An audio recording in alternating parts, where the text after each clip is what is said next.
नमस्कार। मैं डॉक्टर अनुराग Dubey Jagatjit inter college Shravasti से आपका पुनः इस चैनल में स्वागत करता हूं। पिछले वीडियो में हम लोगों ने संधि पर चर्चा करने से पहले अक्षर समामनाएं अथवा वर्ण समामनाएं पर चर्चा किया था। आज इस वीडियो में हम लोग संधि के विषय में चर्चा करेंगे। संधि शब्द सम उपसर्ग पूर्वक धा धातु से की प्रत्यय लगने पर निष्पन्न हुआ है। यह एक पुंलिंग शब्द है। संधि से तात्पर्य दो वर्णों के मेल से होता है, अर्थात पहले शब्द का अंतिम वर्ण तथा दूसरे शब्द के पहले वर्ण के मिलने पर जो विकार या परिवर्तन होता है, उस विकार या परिवर्तन को ही संधि कहा जाता है। संधि शब्द का एक पर्याय और भी है, वह है संहिता। आचार्य पाणिनि ने संहिता को परिभाषित करते हुए कहा है, परः सन्निकर्षः संहिता, अर्थात उच्चरित वर्णों की अत्यधिक समीपता को संहिता कहा जाता है। वर्णों का अत्यधिक सामीप्य आधि मात्रा के काल का व्यवधान स्वरूप माना जाता है। परो यह सन्निकर्षो वर्णानाम अर्धमात्रा काल व्यवधानं स संहिता संज्ञो भवति। संधि को हम निम्नलिखित उदाहरणों के द्वारा और अच्छी तरह से समझ सकते हैं।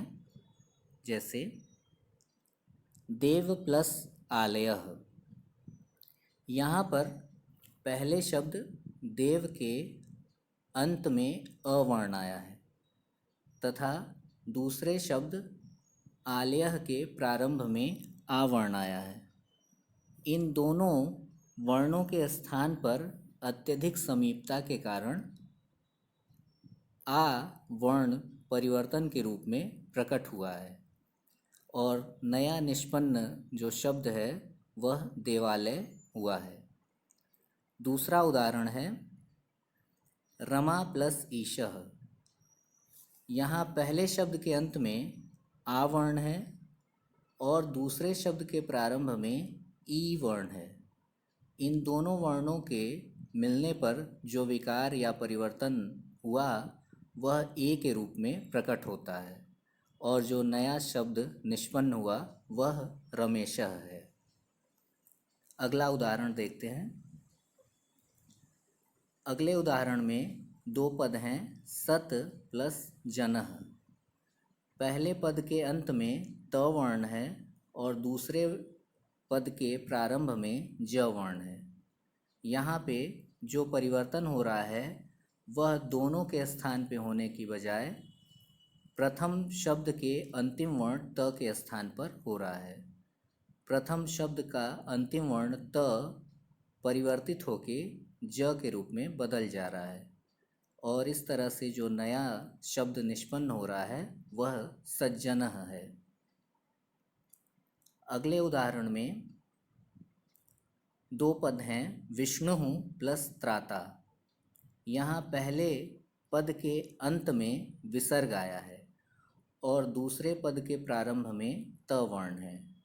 यहाँ पर विसर्ग को परिवर्तन होकर के स हो जा रहा है।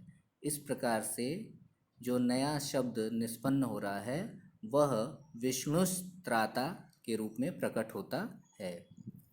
इस तरह से हम इन उदाहरणों के माध्यम से देखते हैं कि दो वर्ण जब परस्पर एक साथ आते हैं और उनमें संधि की स्थिति होती है तो उस संधि के द्वारा जो परिवर्तन हमारे सामने प्रकट होता है उसे ही संहिता अथवा संधि के रूप में हम जानते हैं। संधि के प्रकार या भेद।